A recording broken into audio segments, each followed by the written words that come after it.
Today's snack is sweetened coconut chips. I'll be using coconut and sugar. Let's start by extracting the coconut water. So I'm going to give you a very good tip on how to remove coconut water effortlessly. Simply get something with a sharp and pointed tip. You can use your key, you can use your kitchen scissors and make a hole by puncturing one of the soft spots on the coconut, just like I did here. Yes.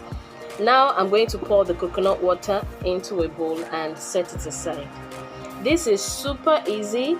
It reduces waste and spillage because the coconut water is coming out through one channel, unlike when you have to break the entire coconut to get the water.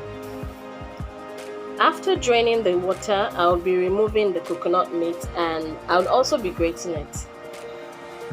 So while grating the coconut, it is better to use a big bowl or plate to reduce waste and to also reduce the mess.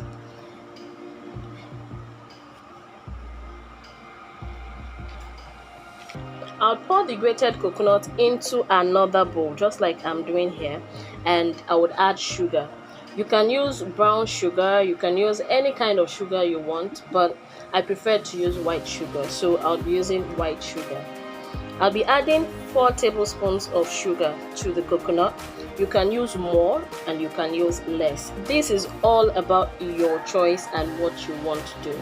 So after adding the sugar, I'll mix it up properly, just like I'm doing here, to make sure the sugar gets to all the coconut chips or coconut flakes. Now it's time to pour my mixed coconut flakes into a hot frying pan. I'll be frying on low heat while continuously stirring to avoid some parts getting burnt. Yes, you have to fry on low heat and stir properly.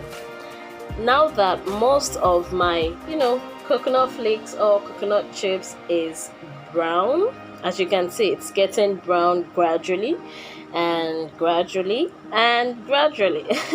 The more you stir, the more it fries. So the coconut is frying with the oil in the coconut, which is super nice.